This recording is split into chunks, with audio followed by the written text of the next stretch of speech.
ভারত এগিয়ে সিরিজে ধোনির পাড়ায় ছুটি পাচ্ছেন বুমরা। এই সিরিজে বুমরা দুর্দান্ত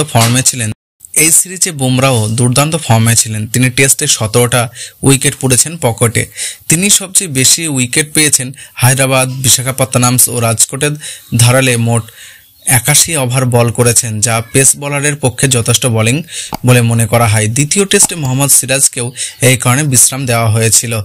কথা ছিল যে রাজকোটে ছুটি দেওয়ার পরে হতে পারে তাকে টানা খেলার ধারালের কথা ভারতীয় ক্রিকেট বোর্ডের মাথায় রয়েছে। চোট আঘাতে টিমের অনেক সিনিয়র মাঝে মাঝে ছিটকে যাচ্ছেন, আর তাই রিটেনশন পদ্ধতিতে আরও বেশি জোরদার করে দিয়েছে বিসিসিআই।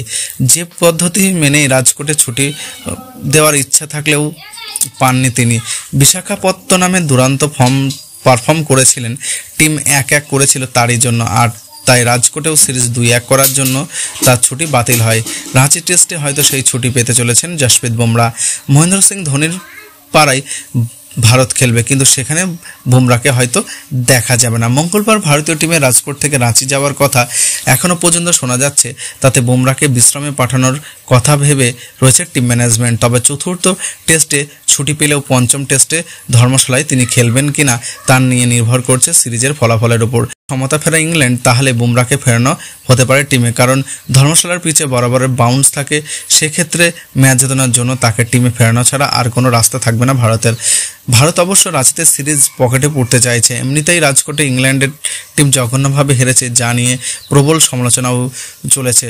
বাজবল মানে কি দায়িত্বহীন ক্রিকেট, তা নিয়েও কথা তোলা শুরু করে দিয়েছে অনেকেই। তরুণ ভারতীয় টিম যেভাবে পারফরমেন্স করে তা দেখে শেখা উচিত বলে মনে করেছেন ইংলিশ বিশেষজ্ঞরা।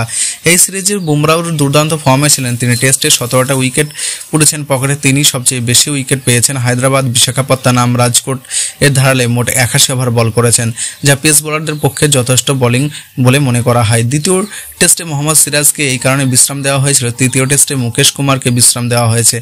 রাঁচিতে বুমরা যদি না খেলে তাহলে পেস বোলিংয়ের নেতৃত্ব হারবেন সিরাজ। রাঁচিতে টিমের সঙ্গে যোগ দেওয়ার কথা মুকেশের, আর রাজকোট থেকে আহমেদাবাদের বাড়িতে ফেরার কথা বুমরা।